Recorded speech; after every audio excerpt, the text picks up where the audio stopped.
John chapter 11. Now a certain man was sick, Lazarus of Bethany, the town of Mary and her sister Martha. It was that Mary who anointed the Lord with fragrant oil, and wiped his feet with her hair, whose brother Lazarus was sick. Therefore the sisters sent to him, saying, Lord, behold, he whom you love is sick. When Jesus heard that, he said, This sickness is not unto death, but for the glory of God, that the Son of God may be glorified through it. Now Jesus loved Martha, and her sister, and Lazarus. So, when he heard that he was sick, he stayed 2 more days in the place where he was. Then after this he said to the disciples, Let us go to Judea again. The disciples said to him, Rabbi, lately the Jews sought to stone you, and are you going there again? Jesus answered, Are there not 12 hours in the day? If anyone walks in the day, he does not stumble, because he sees the light of this world. But if one walks in the night, he stumbles, because the light is not in him. These things he said, and after that he said to them, Our friend Lazarus sleeps, but I go that I may wake him up. Then his disciples said, Lord, if he sleeps, he will get well. However, Jesus spoke of his death, but they thought that he was speaking about taking rest in sleep. Then Jesus said to them plainly, Lazarus is dead, and I am glad for your sakes that I was not there, that you may believe. Nevertheless, let us go to him. Then Thomas, who is called the Twin, said to his fellow disciples, Let us also go, that we may die with him. So when Jesus came, he found that he had already been in the tomb 4 days. Now Bethany was near Jerusalem, about 2 miles away. And many of the Jews had joined the women around Martha and Mary to comfort them concerning their brother. Now Martha, as soon as she heard that Jesus was coming, went and met him, but Mary was sitting in the house. Now Martha said to Jesus, Lord, if you had been here, my brother would not have died. But even now I know that whatever you ask of God, God will give you. Jesus said to her, Your brother will rise again. Martha said to him, I know that he will rise again in the resurrection at the last day.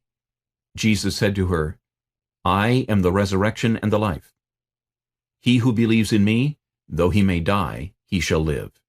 And whoever lives and believes in me shall never die. Do you believe this? She said to him, Yes, Lord, I believe that you are the Christ, the Son of God, who is to come into the world. And when she had said these things, she went her way, and secretly called Mary her sister, saying, The teacher is come, and is calling for you. As soon as she heard that, she arose quickly and came to him. Now Jesus had not yet come into the town, but was in the place where Martha met him. Then the Jews who were with her in the house, and comforting her, when they saw that Mary rose up quickly and went out, followed her, saying, She is going to the tomb to weep there. Then, when Mary came where Jesus was, and saw him, she fell down at his feet, saying to him, Lord, if you had been here, my brother would not have died. Therefore when Jesus saw her weeping, and the Jews who came with her weeping, he groaned in the spirit and was troubled.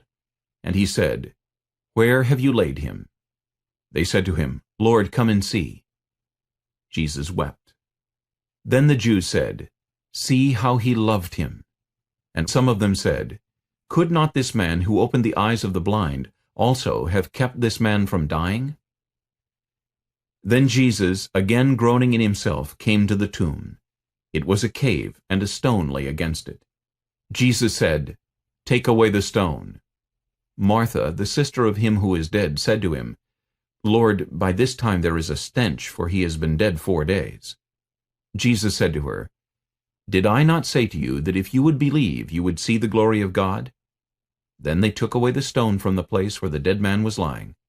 And Jesus lifted up his eyes and said, Father, I thank you that you have heard me, and I know that you always hear me. But because of the people who are standing by, I said this, that they may believe that you sent me. Now, when he had said these things, he cried with a loud voice, Lazarus, come forth. And he who had died came out bound hand and foot with grave clothes, and his face was wrapped with a cloth. Jesus said to them, Loose him, and let him go. Then many of the Jews who had come to Mary, and had seen the things Jesus did, believed in him. But some of them went away to the Pharisees, and told them the things Jesus did.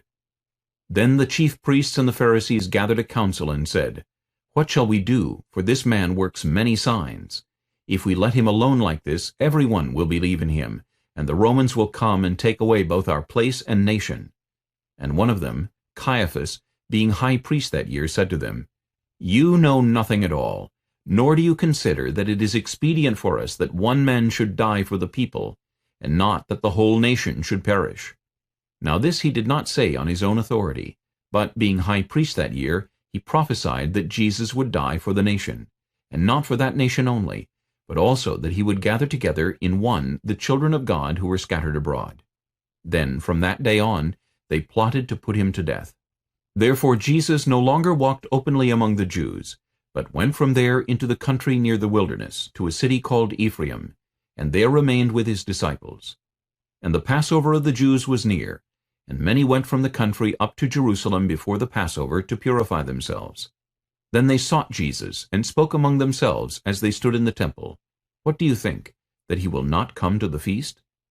Now both the chief priests and the Pharisees had given a command, that if anyone knew where he was, he should report it, that they might seize him.